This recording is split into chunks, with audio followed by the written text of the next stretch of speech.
and Twitter? Like, how does YouTube treat its creators? Because I think if you zoom out, like YouTube is obviously the leader in creator-platform relationships. And so the beginning of the conversation was largely, Elon asking questions about, like, how does YouTube work? Why are you guys also into YouTube?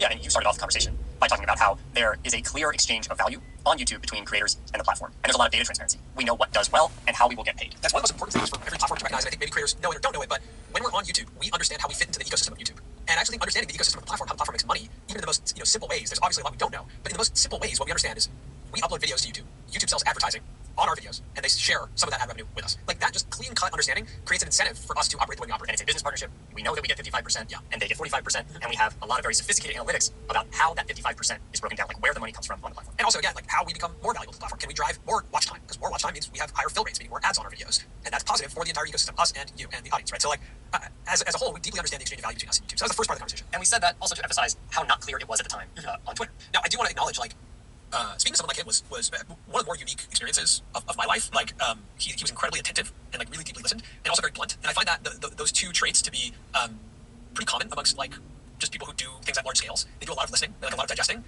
and say few words, but very, like, blunt words. And that was the experience in talking to him. Yeah, I mean, I think he said this publicly, but he also said it on the call.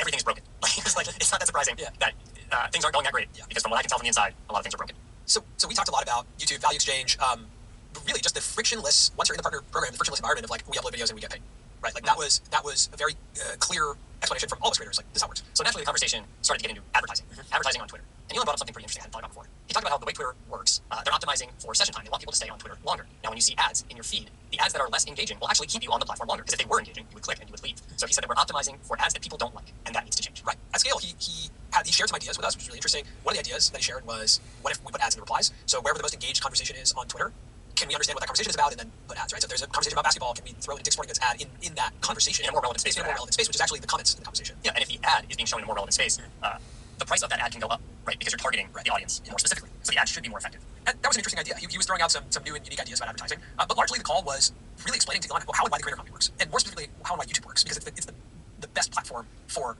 creators, advertisers, and the company. Another thing we talked about was that out on YouTube, we know what success looks like. There have been there's been over a decade worth, if not more, of creators who have been succeeding, who are clearly at the top of YouTube, whether it be Casey Neistat, Mr. Beast, and there's a history of those creators actually sharing their monetization. So we know the style of content they make, and we know that they're succeeding when it comes to monetization, and that trickles down. I think the monetization matters, but I think YouTube does a really good job of amplifying when there is one of those model citizen stories.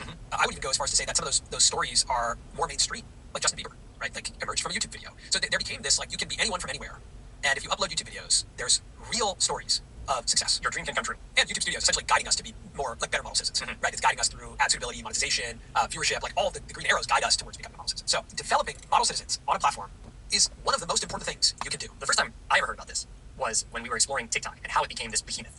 And I saw a video from one of the founders talking about TikTok. Building a community from scratch is like you just discovered a new land. From wealth distribution point of view, you make sure majority of the wealth is distributed to a small percent of people. And then these people became role model for other people. And they say, hey, this is a normal guy and he became super rich. I can do the same.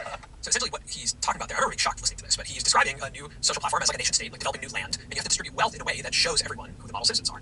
That's a wild concept when you really think about it, but you look at TikTok, it's like Charlie D'Amelio, Addison Rae, those were early, aspirational, relatable, good stories of model citizens that felt like you could replicate, and that brings an influx of a certain type of content.